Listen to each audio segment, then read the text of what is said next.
뉴스 속보 전해드리겠습니다. 최상목 대통령 권한대행이 조금 전에 민주당의 내란 특검법에 대해서 거부권을 행사하자 야당들이 모두 나서서 최상목 권한대행에 대해서 합당한 책임을 묻겠다, 탄핵하겠다라고 밝혔습니다. 다음 달 3일입니다. 헌법재판소가 마은혁 이 재판관 후보자를 임명하는 것, 이걸 결정을 하게 되면 최상목 대행이 또 거부를 할 수밖에 없습니다. 이건 사실은 적극적인 거부보다는 시간 끌기를 하는 것이 옳습니다. 헌법재판소에서 최상목 권한대행이 이 마은혁을 임명하지 않는 것이 위헌이다라고 판결을 내릴 것이 거의 확실합니다.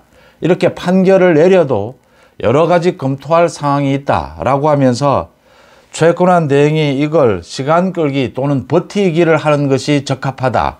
그렇게 되면 민주당을 비롯해서 야당이 최상목 대행에 대해서 본격적인 탄핵을 추진할 것으로 이렇게 보입니다. 최상목 대행이 예정했던 대로 오늘 내란특검법에 대해서 크게 두 가지 이유를 들었습니다. 위헌 요소가 여전히 남아있다. 기소가 됐기 때문에 지금 이 특검은 필요가 없다. 이 두 가지 이유를 들어서 거부권을 행사했습니다. 국민의힘은 윤상현을 비롯해서 엉뚱한 행동을 하긴 하는데 국민의힘은 108명이 똘똘 뭉쳐서 이 내란특검법에 대해서 재표결을 해도 폐기시킬 수 있을 것으로 이렇게 보입니다. 문제는 야당입니다. 민주당을 비롯해서 야당들이 모두 이 기자회견을 갖고 최상목이 이런 식입니다. 내란특검법을 거부함으로써 최상목 자신도 내란 가담 또는 동조 세력이라고 자인한 꼴이 됐다. 조국 혁신당도 마찬가지로 이런 이야기를 하면서 내란 사태의 가담자이자 내부자로 규정한다. 이대로 둘 수 없다. 민주당도 탄핵 동참을 요청한다. 이런 식입니다. 탄핵은 말씀드린 대로 법규에 헌법에 위반하는 사안이 있어야 합니다. 헌법이나 법규에 위반하는 사안을 밝히는 것이 순서입니다. 그런데 그런 내용은 하나도 없고 지금 내란 가담 또는 동조 세력이라고 했습니다. 최상목 권한대행은 경제부 총리로서 당시 국무회의에서 이 비상계엄에 대해서 반대하는 입장을 분명히 밝혔습니다. 그 다음 최상목 권한대행이 민주당의 내란특검법 이걸 거부하는 것은 대통령 권한대행으로서의 권한 행사입니다. 재량권입니다. 이건 내란 가담이니 동조하고는 관계가 없는 것입니다. 정치 공세일 뿐입니다. 민주당이 29명의 이 탄핵을 추진을 했고 그 탄핵에 대해서 지금 역풍을 맞고 있습니다. 그런데 최상목 권한대행에 대해서도 어떤 법을 위반한 것인지, 어떤 헌법을 위반한 것인지 그 내용에 대한 설명은 전혀 없이 지금 내란에 동조했다라고 이런 정치적 공세를 펼치면서 탄핵하겠다라고 윽박지르고 있습니다. 민주당은 지금으로서는 최상목 권한대행을 탄핵하지 못합니다. 지금 윽박지르고 협박하고 있는 것입니다. 헌법재판소가 다음 달 3일 판결을 내리겠다라고 하는 저 마은혁 후보자 재판관 임명입니다. 이걸 위헌이 있다라고 판결을 내리게 되면 최상목 권한대행은 일반적으로는 임명을 해야 합니다. 마은혁에 대해서 임명을 해야 하는데 이 마은혁이 더 크다라고 하는 것입니다. 지금 내란특검법보다 민주당 이재명에게 더 급한 것은 마은혁을 임명하는 것입니다. 마은혁을 임명해야 잘하면 5명 또는 6명 헌법재판관 이렇게 묻지마 민주당 편을 드는 이런 재판관을 확보할 수가 있다. 그래야 이재명이 자신의 재판도 지연을 시킬 수가 있고, 그러니까 자신의 선거법 위반 재판입니다. 이게 위헌 요소가 있다.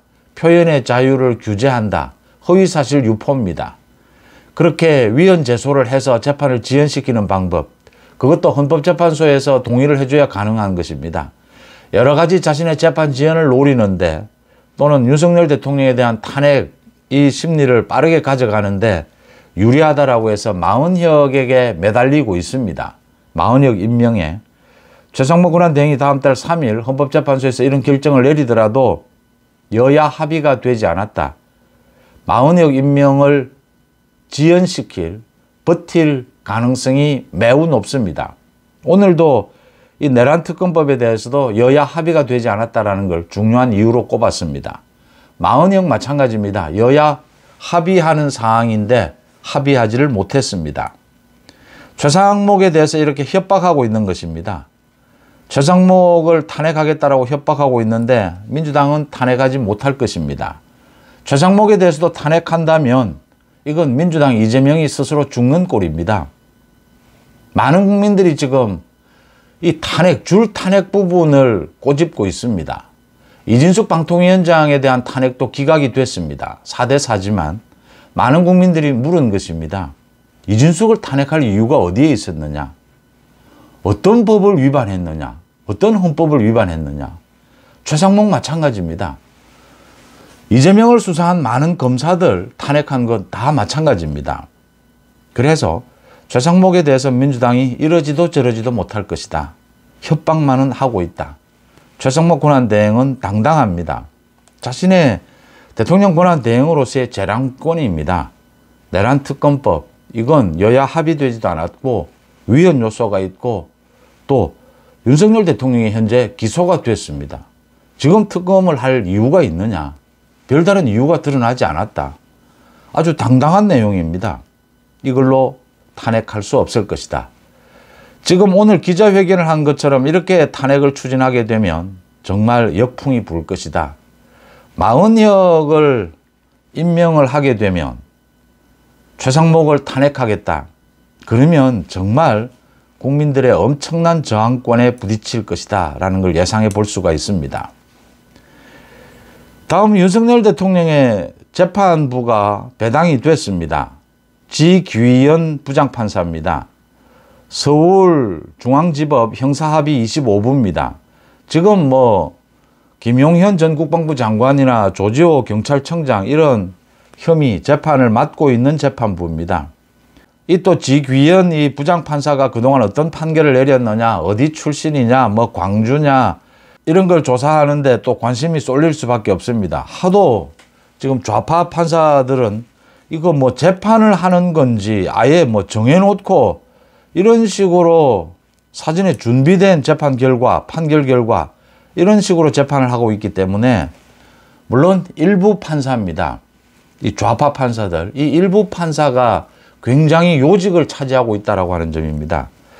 문제는 윤 대통령의 이 구속이 부당하기 때문에 이 재판부가 배당이 되면 곧바로 보석을 신청한다라는 방침인데 보석 신청이 쉽지 않을 것이다 라고 보입니다. 김용현 전 국방부 장관도 보석 신청을 했는데 이 지규현 부장판사가 증거인멸의 우려가 있다고 하면서 불허했습니다. 윤 대통령은 지금 두 가지를 준비하고 있습니다.